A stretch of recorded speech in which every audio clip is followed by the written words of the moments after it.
Let's unpack what I wish every one of my patients knew about weight loss goals. A lot of plans out there are, how can I lose 10 pounds in 10 days? Or which diet or mode of eating helps me lose weight the fastest? Weight loss, weight management is challenging, especially in the environment that we live in today, where we have so much appealing, processed, great tasting foods that make it really hard to eat the things that really fuel our body. While diets are based on science, for example, the law of thermodynamics, they often don't encapsulate all that it takes to maintain health, maintain weight, and to live a healthful life.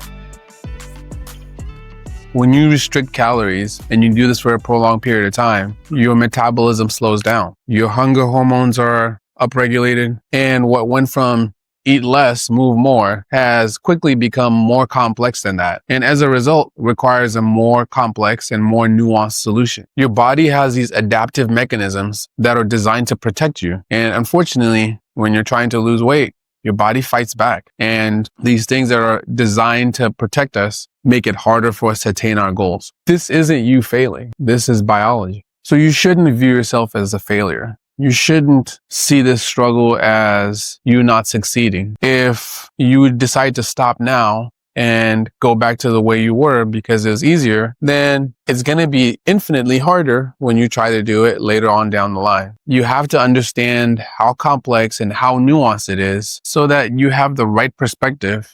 In order to be successful at this goal, you have to have an understanding of the obstacles and the hurdles that are coming up so that you don't get frustrated. So I think it's very important that people understand that while we can't ignore the laws of thermodynamics, while it is important to understand calories and energy expenditure, it's a lot more nuanced than that. And we have to give ourselves grace. The way you overcome this hurdle is by viewing this as a lifestyle. And as cliche as that sounds, a lifestyle is something that you're able to stick with, something that is sustainable. So the way to make this a lifestyle is to find things that you're able to do and able to for a prolonged period of time.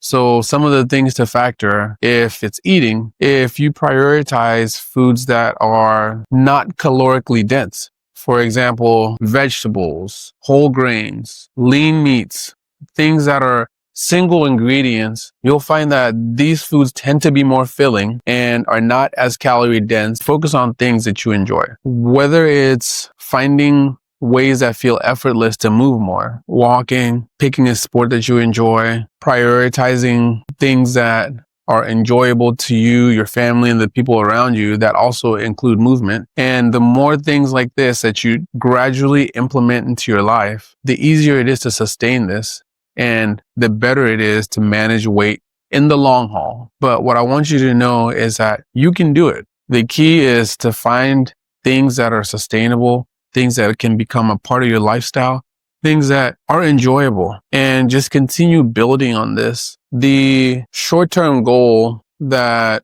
we often prioritize has the potential to set us back regarding our long-term future. So have some grace. Think about the long-term version of yourself and find ways to make healthy living a lifestyle. And then wait for weight management, weight loss, physique change, and all the other things that we typically would prioritize in the short term.